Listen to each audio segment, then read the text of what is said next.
Hi, this is Tim Roye from Warriors.com. We're talking to Warriors Director of Player Personnel, and that is Travis Schlenk. And Travis, we're just a few days before the NBA draft, the 2011 NBA draft. And I want to go back and talk a little bit about the process. How do you go and get to this position where you are right now? Let's first start with a little bit about the workouts. And the Warriors brought in a number of players this year. How do you organize those workouts and go about selecting the players that you want to look at? Well, the workout process is a tough process for everybody involved.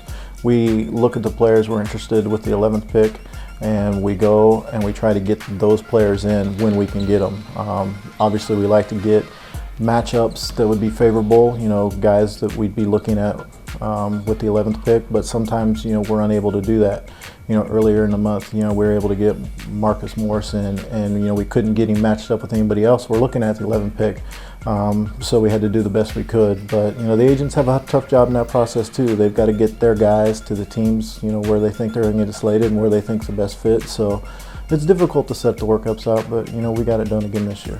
So if you bring in a big player, do you try to bring in other big players, say, to see how they match up in certain situations? Well, no question. That's what we want to do. We want to get guys of certain size coming against each other at the same level. So we do the best we can with it for sure. Where do the workouts rank in terms of your overall evaluation? Personally, the workouts, to me, the best part about them is being able to sit down and talk to the guys. We bring them in the day before, we take them out to dinner, be able to sit down and talk to them a little more relaxed atmosphere than in Chicago at the interviews. So that's the best part about it. Also getting them in, seeing how they interact with the other players they're not familiar with, our coaches. That's kind of the big part of it. Very, very rarely, I would say, if ever, does a player come in and change my personal perception of him as a player. We've seen him play, in college for the last 2, 3, sometimes 4 years. So as a player, we have a pretty good feel what they are. But seeing how they interact with coaches, getting an idea how quickly they can pick up certain drills when they're told something just once, get a sense for the basketball IQ. Those are the kind of things that we're looking for in the workouts. Coach Lloyd Pierce was saying that one of the things he likes to look at is how does the guy compete in that situation. Is that an important criteria? Yeah, one thing that I like to do every time is get a guy in the workout who's just a guy that plays hard. A guy that's just going to show up and give you everything he's got to raise the level of the workout. Sometimes, especially it's hard on the players. They're flying all over the place. We had a player in just the other day who was here, and then he had to get on a flight to go work out in New York tomorrow. You're losing 3 hours. He's been in 2 other workouts back to back, and now he's got to fly across the country and work out for the Knicks. So you want to get a guy in your workouts, who's his whole thing is just playing hard, and that raises the level and gets everybody going. So that's one thing you try to add to every workout as well. So now we're a few days before the draft. Where are you in terms of the total evaluation process? We've got it down to about 3 guys. We have a pretty good idea who's going to go in the top 10. Things can happen, trades can happen. That's one thing we're really working on now is, looking at possibilities to move up, looking at possibilities if we move back. So that's kind of where we are in the game. We kind of know who's going to be there at 11. And so right now we're just trying to evaluate and see if it makes sense for us to, move back a few spots, maybe get another asset with that. Other teams are doing the same thing, looking to move up. So now you have all this information that you've gathered over the course of the last few months. Let's start, say, with the scouts. How do you use your scouts? What do you look for from them? Well, obviously they're going to games all throughout the season.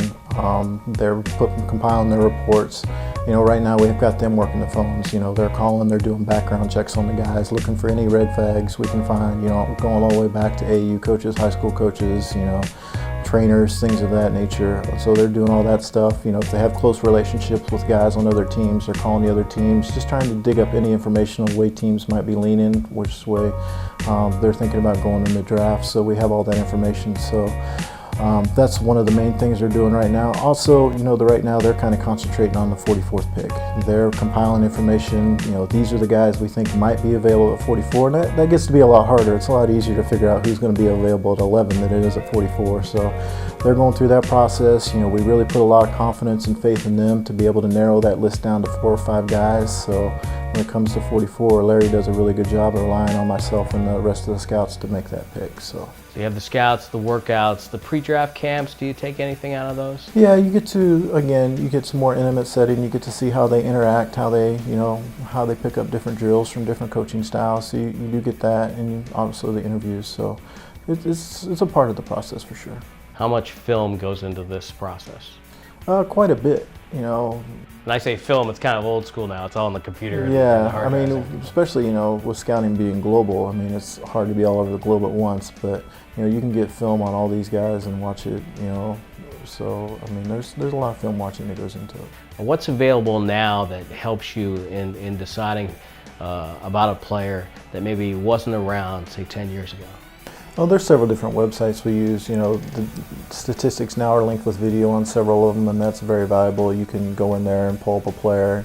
You can look at all his minutes. You can look at all his post-ups. You know, if you're talking about a guard, you can look at all his catch-and-shoot situations and look at his statistics. So, you know, when you look at a stat sheet, it gives you kind of a baseline, but to be able to go in there and see how a guy is getting his rebounds, or see how a guy's, you know, she shot 7 for 10, but to go see how he's making his shots. Did he throw in 4 half quarters? You know, that game. So video really validates all the statistics, and now with the ability to have the video linked right with all the stats is, I think, very important. You know, I was going to mention that because there's been a lot of attention pointed at numbers in the NBA the last few years, and I like some of it, but I think you could also twist numbers sometimes. I mean, how much of your evaluation comes, say, from the eyeball test? I think, for me personally, I mean, I do like the numbers, I like statistics, but I think it's just part of it. I think a big part of it is going out and watching the guy. I mean, I like watching the guy's mannerisms on the court, how he interacts with the coaches, what happens when he comes out of the game, what's he doing during timeouts, those kind of things which go into the character side of things. You know, also now, you know, all the guys are taking psychiatric tests, which is not unusual. That's been going on for a while. But, you know, we do a lot of that stuff here, and one of the things we did this past year is make every player on our roster take those tests. So we really believe a lot in character. Okay, so now we're getting into the war room, say, and are there discussions as the draft goes? Do you guys go back and forth? Or? Oh yeah, I mean, like I said, we have it down to a few guys, but I'm sure once we get there, well, there'll be some healthy debate. And also, you know, the phone starts ringing and other teams start giving you offers, and then you have to start considering those things, and that'll happen right up until they say, you know, you're on the clock. So it'll be until we give the name to the league that debate will be right there. Well, Travis, thanks for all the background on the draft process. Best of luck on draft day. We look forward to talking to you after the 2011 NBA draft. Thank you, Tim. I'm Tim Roye. For more information on the NBA draft and more draft coverage, click and roll on Warriors.com.